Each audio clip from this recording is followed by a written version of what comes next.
Hey, what is happening, guys? What's going on? You guys have tuned into Rules for Rebels. Today is Wednesday, February 8th, 2023. We got a ton of stuff to talk about today. Got a lot of notes here to address. We're going to be talking about Bed Bath & Beyond and kind of their current saga. That's a company that just won't die. They just recently raised enough money to stay open for probably another 9 months, which was kind of expected. Jerome Powell spoke yesterday, I believe it was yesterday, at the Washington, D.C. Economic Group Forum or something like that. We had the State of the Union last night. We'll talk a little bit about that. There was a good hedge article, Welcome to the Global Recession. It began in December last year, and it talks about how consumers aren't buying things. Pretty much every industry is down. It was down in December when we were being told that it was the busiest holiday shopping season of all time. Some of the big layoffs announced: eBay cutting 4% of their workforce. I believe that's about 500 employees. Zoom laying off 1,300, and a whole lot of other stuff to discuss today. So before we get into today's video, a couple of housekeeping things. I've been recommending some YouTube channels to check out. One YouTube channel that I've been watching kind of on and off for a couple years here is a channel called Demcad, D-E-M-C-A-D. It's this African-American gentleman. I believe he lives in Kentucky, and he's kind of a prepper. He kind of talks about current events, political things going on.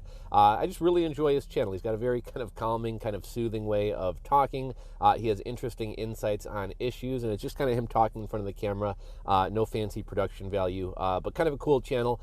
Check him out, and if you watched him, let me know what you think about him. Also, shout out to the sponsor of today's video, QuickFixSynthetic.com.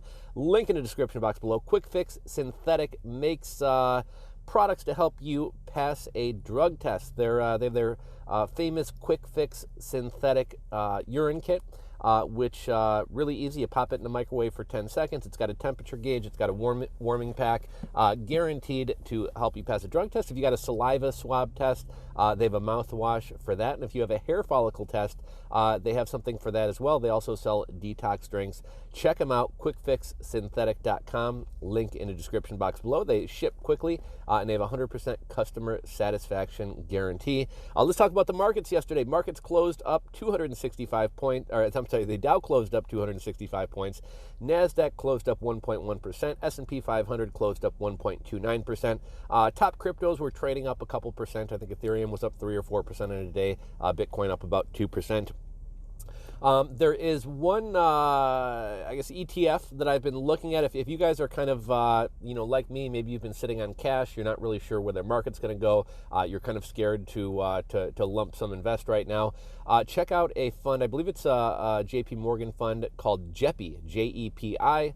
They also have a second fund called JEPQ, J-E-P-Q. But these funds are paying, I think most recently, I think JEPQ paid out like 19%. JEPI is normally between like 8 and 12%. This is it's a dividend ETF, but they also sell covered calls to generate income. Probably not going to keep up with the S&P 500, not going to keep up with the market. And it doesn't have a super long history, but it seems to hold up pretty well in down markets. So, do your own due diligence, do your own investigation. A lot of YouTube videos, a lot of Reddit discussions about this. But check that out if you're kind of uncertain with what to do with your money right now. Jerome Powell spoke yesterday at that, Washington Economic Forum or something like that. He says, if the strong labor market continues, we will continue to have to raise rates more and potentially even higher. Yet markets continue to call his bluff. Markets don't really believe it. But Jay Powell is staying hawkish. Let's talk a little bit about the State of the Union, right? I would say civility is gone. I don't know if you guys saw Marjorie Taylor Greene. It looked like she was at like a WWE wrestling match, cupping her hands over her mouth, screaming. Just kind of a very ugly look. Obviously, society is really divided. Politics are really divided. Let's see. As far as State of the Union, let's see, what notes do I have here. I watched about the first 45 minutes, and then I kind of got bored of it and turned it off. I will say that, it's kind of crazy. You see Biden day to day, and he's tripping over, chairs, falling down stairs, doesn't know where he is, doesn't know how to exit the stage, is constantly making gaffes. But whenever it comes to a debate or a State of the Union, he's not the best speaker in the world, but he's relatively fluid, right? Like, there were no major gaffes last night. He kind of reminded me of like somebody running for student council president saying, I'm going to put soda in all the vending machines and we're going to have free lunches. And, The State of the Union was more kind of lofty talk about things he wanted to do. We're going to make insulin cheaper. We're going to make it so airlines can't charge you for baggage. We're going to make it so hotels that aren't resorts can't charge resort fees. He was kind of rallying off all these things that he was going to do, and some of them were great points. One thing he said, which is a huge annoyance of mine, me and my girlfriend don't really like flying. She's worse than I am.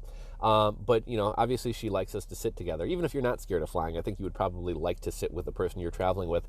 But how crazy is it that, a family of four can book a flight for, husband, wife, and 2 kids, and then they're going to disperse you throughout the plane unless you're willing to pay an extra, $37, $57 per seat each way to make sure that you guys sit together. Like, it's just stupid. There's no reason for it. It didn't used to be like that. And that was one of the things Joe Biden said. I guess there's some act or some bill they're trying to pass that's going to get rid of a lot of these frivolous fees. Like, actually, kind of, not a bad idea there. I'm sure there will be some other nonsense tossed in there as well. Let's end childhood poverty. But, it just kind of reminded me of the State of the Union didn't really address the state of the union. There wasn't a lot of talk about the challenges that America is facing. It was kind of more lofty talk about what he wants to do, and not all of it was bad ideas, right? He talked about bringing manufacturing back to the USA, creating hundreds of thousands of jobs. I thought this was interesting. He said, we're still going to need oil and gas for a while. I think he said for another decade. The entire room broke out in boos. Obviously, people on the left don't really like the oil industry. Joe Biden, literally since his first day in office, has been doing everything he can to kind of destroy the oil and gas industry. And that's in part why prices are so high. But I thought it was good, and I thought it was interesting that he actually acknowledged that we're nowhere near being able to run this country off renewable energy, but everybody in the room booed. He talked about corporations, especially oil companies, paying their fair share. Let's see. He said he wants to quadruple the tax on corporate buybacks. Again, talked a lot about fees, no concert ticket fees, resort fees at hotels, no paying to make people to be able to sit together on a plane. Some of the stuff he said was just kind of crazy. He talked about non-compete agreements. Most non-compete agreements aren't enforceable. But the example he gave was just stupid. He said, there might be somebody who's working at a burger joint and they can't go across town and work at another burger joint because of non-competes. Like, do you really think Burger King is going after workers who leave Burger King and go work at McDonald's? Like, there are no non-competes among minimum wage fast food employees, and if there are, they aren't enforced, nor would it be worth pursuing these things. So I thought that was just kind of a silly example. A lot of talk about making people pay their fair share, making billionaires pay their fair share, which isn't bad. But if you guys remember the last time that he said he wanted to make sure billionaires pay their fair share, what did he wind up doing to make that happen? Well, he wound up having the payment processors, track your payments and report payments over $600. Highly doubt that billionaires are laundering money or hiding from taxes $600 at a time through PayPal and Venmo payments. And we've seen time and time again, making sure people pay their fair share typically means going after the easy targets, going after the poor and middle class people. Hedge had an interesting article, Welcome to the Global Recession. It began in December of last year. The article follows a Twitter thread by Bob Elliott. If I remember, I'll either link to that article or link to that thread. We saw weak sales across the USA, Europe, and Australia for pretty much the second half of 2022, but especially December. But a really weak second half of the year. And keep in mind, this is all while you are being told that, record Black Friday sales, record Cyber Monday sales, record holiday shopping season. The economy is strong, the consumer is strong, the economy is resilient.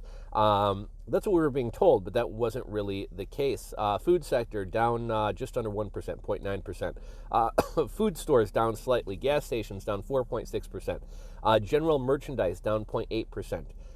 Excluding motor vehicles and gas, down 0.7%. Excluding motor vehicles, down 1.1%. Non-store, so think Amazon, 1.1%. The numbers are down, and this is on top of inflation. So, in reality, if inflation is 7 or 9%, obviously most of us probably think, and rightfully so, that it's much higher than that. But if inflation is 7%, 8%, 9%, we'd expect numbers to be at least that much high if the status quo was being remained. Well, if things are down plus things are costing 9% more. To me, that means things are actually down about 10%. Let's talk about some of the big layoffs that we recently heard about. eBay is cutting 4% of the workforce as sales decline. They laid off about 500 employees, and eBay says we are not cutting employees. We're not firing people just to raise the stock price or just to do it. We need to be a more efficient company. Zoom is laying off 1,300 employees. That's 15% of their workforce. That one isn't really a surprise. A lot of these companies, DocuSign, Zoom, they grew very fast during the Mexican beer cough period because we were having to do things in a different way. They were, kind of catering to the new way that things were being done. But now that the world, for the most part, has gotten back to normal, these companies aren't going to be as big of a draw. They're not going to be as popular, and they're not going to be used as much. And even outside of companies like DocuSign,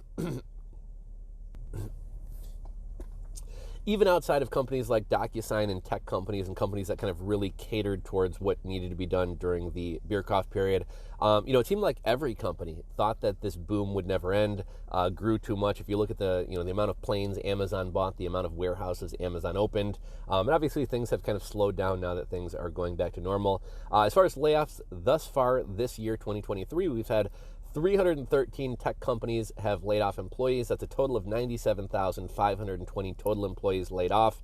Really outside of eBay and Dell, which we talked about yesterday, and Zoom, the only kind of tech layoff we really have to mention today is SecureWorks, which laid off 212 employees. Keep in mind, the layoffs that are really tracked and really easy to kind of find on the internet tend to be tech. So these are tech layoffs specifically. We're not talking about other industries. Saw an article come out, talk a little bit about remote work. Texas leads the nation in returning to the office. And, honestly, if you look at the cities and even states that had the least strict Mexican beer cough measures, those cities and states have seemed to recover the best. I kind of think that the cities and states that have people returning to the office, it seems to be that those states seem to be doing a little bit better. BBC had an article yesterday. Companies are backtracking on flexible work. It went on to say there's a disconnect between what employers want and what employees want. Employees want to remain remote, want to continue this flexible work. Employers want people back into the office. We've talked about this a million times before, but employees previously had a lot of power, a lot of leverage. That power is swinging back to employers. And that's one of the reasons that I am such a big advocate of the FIRE movement, and specifically financial independence. Financial independence gives you choices, it gives you options, it gives you security, and that in turn gives you leverage and gives you power. So if your employer is saying you got to come back to the office and you got enough money to where you can sit home and pay the bills without working for 2 years, you can tell them to sit and spin, right? So it gives you power. Strive to be more frugal, save more money, invest more money, and improve your financial situation.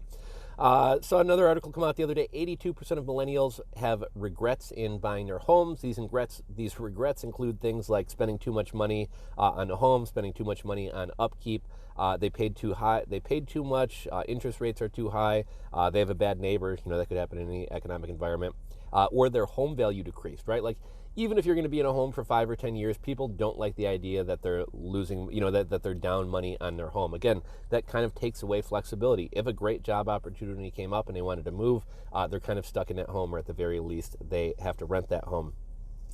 We had the buy now, pay later boom, but the Australian buy now, pay later company OpenPay collapses. They had 347,000 users, 4,200 companies using them. I saw a lot of people online were asking, does this mean I don't have to pay off my loans? No, apparently they still are going to make you pay. I'm guessing they sold that debt to somebody else. Microsoft announced a new AI-powered Bing search home screen that says you can chat with AI or chat with ChatGPT. I tried it last night.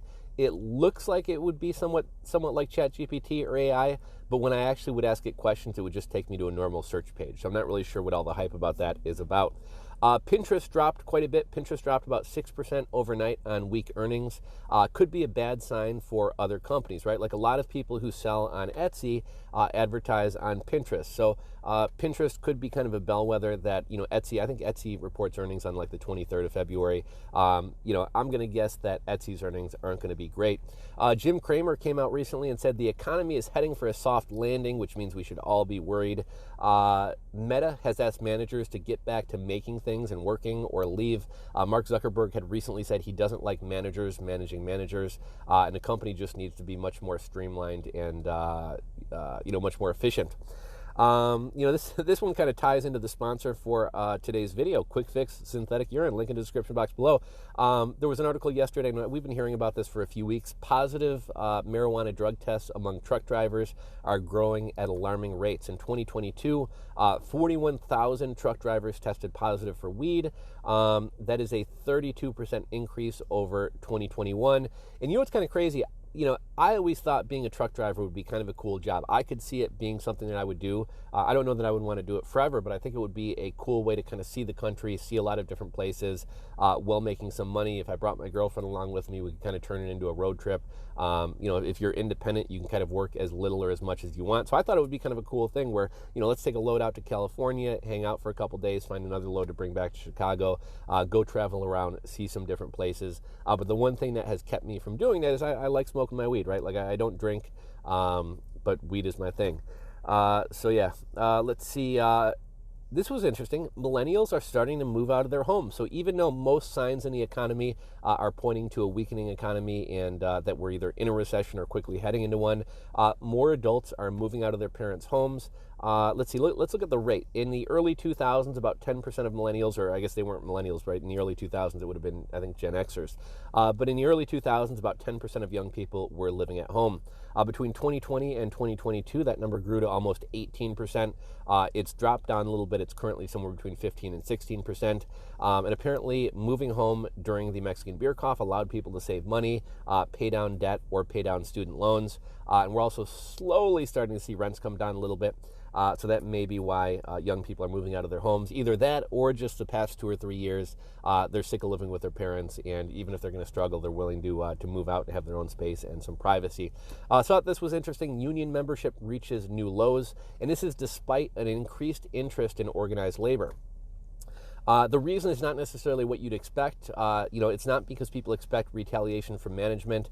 People find union dues to be too high. The corruption in unions turns people off to them, and people find that unions aren't doing enough for their workers. My girlfriend worked for UPS for years. Early on, the union wasn't bad. Over the years, it's kind of been watered down. The insurance and benefits have gotten worse. And really, it just kind of seems like all the union does is take your money, but you don't get a lot in return for that. Of potential union members surveyed, 35% would vote yes, 35% would vote strongly no. And there's an idea being floated, I guess a law that's going to be passed, that workers could unionize or organize outside of official unions. So, just you and your coworkers could get together and organize and still have, I guess, kind of the same protections that unions have. Another thing that's kind of hurt unions, Joe Biden, who's supposed to be, a champion of organized labor and such, he sided with Wall Street over the rail workers last year. Joe Rogan, this is an interesting story. My man Joe Rogan is coming under fire for anti-Semitism, for talking about Ilhan Omar, who said that Jews are into money. Joe Rogan apparently on a podcast said that saying that Jews are into money is like saying Italians are into pizza. You can't say things like this. One thing that's interesting, and really in today's day and age, you can't even point out facts. One thing that is interesting, Jewish people are good at money. They make up 2% of the population, but they hold a lot of important positions. They make up a lot of the CEOs. 50% of the 1% are Jewish people, even though, again, they only make up 2% of the population. So I don't know how saying that they're good with money is a negative thing, but we'll see if that winds up blowing up into a huge story. Bed Bath & Beyond shares tanked 49% in one day. I thought bankruptcy was inevitable, but I believe they wound up raising some money recently, and that should allow them to last for about another 9 months. That is just the company that will not die. According to a recent Fannie Mae survey, 82% of people think it's a bad time to buy a home. Currently, the typical American family would have to shell out 42% of their monthly income for a home. Mortgage applications are down 40% year over year. I just want to make sure this is still recording. Okay. We will likely need to see a 20% drop in real estate prices in order to get people interested. But even with another 20% drop, prices would still be substantially higher than prior to the Mexican beer cough. And a lot of people are anticipating that come spring, we're going to see a lot of variance in terms of what different real estate markets are like. Certain real estate markets are going to get hammered, and others may even wind up continuing to go up. Mortgage rates are up to 6.39%. Remember how, like, for the past couple months, like, mortgage rates have dropped for the 4th week in a row, the 5th week in a row, the 6th week in a row. Millions of stories about, how mortgage rates are dropping, even though they're barely dropping and they're still really high. Now that mortgage rates are up to 6.39%, do you think we'll see the media run 100 different stories about how mortgage rates are rising? My guess is probably not. Wall Street Journal article yesterday, home buying companies are stuck with hundreds of homes. You guys probably remember how Zillow got stuck with a lot of homes and had to sell them at a discount. They were selling homes by the blocks of like 2,000 to, I forget the name of the company, Piet Corporation or something like that. As mortgage rates surged, many buyers backed out of purchases. And one of the companies that they kind of highlighted in this article, back during the beer coffin when real estate was at its craziest, in a lot of markets, like over 50% of home sales were cash offers. Obviously, a cash offer is more attractive than a financed offer because you don't have to worry about the house appraising for enough money. You don't have to worry about a loan falling through. So a lot of companies popped up who they would give you a loan so that you could be a cash buyer, and then you would wind up paying them back a fee for doing so and just wind up getting a mortgage. A lot of these companies shelled out the money to buy homes for people, and then the people wound up backing out of the homes because of the high interest rates. Obviously, home sales take I guess if that's a cash sale, it probably goes through a little bit quicker, but home sales typically take at least a couple weeks, if not a couple months to go through. And during that time, interest rates rose, people backed out, and this company was kind of left holding the bag. Real estate is suffering in most of the country. Apparently in some wealthy New York suburbs, the market is hot. Homes are selling for 10% over list price, and there are just not enough homes. Zero Hedge had an article, Disney bows to Beijing. They removed a Simpsons episode from their streaming service, which referenced forced labor camps in China. Disney's a company that has just been doing terrible for the past couple of years. A lot of people say it's their woke comment and just being very political. They've also kind of doubled and tripled and quadrupled down on the streaming service, which is a losing business. Never a good idea to sacrifice a good, profitable, long-running business to prop up a business that just doesn't seem to be profitable. The streaming industry doesn't seem to be that profitable. The Senate is talking about creating a legal age to use social media. Goldman Sachs sees households burning through pandemic savings by the end of the year. The savings rate in the last year or two has gone from 38%, so sometime in mid to late 2020, down to 2.2%. I would argue Americans are already out of money. And what JP Morgan says is kind of in contrast to what Jamie Dimon of JP Morgan Chase said. He said he expects Americans will not burn through their savings or run out of money until about midsummer. But again, I think that seems kind of optimistic. Zero Hedge, record number of Americans expect stocks to tumble over the next 6 months. 48% of people expect stocks to fall. 18% of people think the market will stay the same. And 31% of people think the market will go up. Let me take a sip of coffee here. Jerome Powell spoke at the Economic Club of Washington, D.C. He basically dodged most of the questions, but we can kind of read into some of his answers. He said the employment report didn't change his view for his monetary policy outlook, though he did underscore his belief that reducing inflation to 2% would take sometime several years and ongoing rate hikes. He stated he believes disinflation has begun, but it will take a long time to fully happen. Continued strong employment gains could mean more and larger rate hikes. U.S. consumers hit a brick wall. December credit card growth craters as interest rates soar. Banks have tightened their lending standards for commercial, mortgages, credit cards, and loans, making credit scarce and hard to come by. This is interesting. We talked about this a little bit in a video the other day. Hershey said they are not seeing disinflation. They're not seeing prices coming down. And another thing Hershey said is that when prices go up, they typically don't come back down. So even if we get inflation from 7%, obviously it's probably really higher than that, but even if we get inflation from 7% down to 2%, that doesn't mean that your eggs are going to get cheaper. That doesn't mean that your meat's going to get cheaper. That doesn't mean that prices are going to come down. These new prices you're paying now, these overinflated prices, this is the new normal. This is where prices are going to stay. They may pull back slightly, but this is basically where prices are going to stay, and hopefully moving forward, they only rise at 2% per year. This was an interesting story. Protesters stormed the Oklahoma Capitol yesterday over a bill that would ban gender-affirming care. It's interesting how when the left storms the Capitol, they're standing up for the rights of children. But, God forbid, some people on the right, some libertarians, some Republicans, whatever, they show up to a school board meeting wanting to know what their kids are learning in school, or having an issue with certain things that are being taught in school, and all of a sudden they're domestic terrorists being reported to the FBI, right? A lot of the justice system has been politicized, and obviously the media frames things a certain way depending on which side the issue is on. This was weird. Zero Hedge, used car prices sees largest monthly increase since late 2021. Between 2020 and 2022, we saw used car prices surge 44%. People were overpaying for cars. There's a huge used car bubble. A lot of banks are going to go under because of this. We've seen prices come down on used cars about 15%, but in December, the price of used cars actually surged by 2.5%, and this is disappointing for those hoping for disinflation. And then lastly, let's talk a little bit about that Chinese air balloon, and we'll kind of wrap up here. So first off, we have supposedly the most advanced military technology in the world.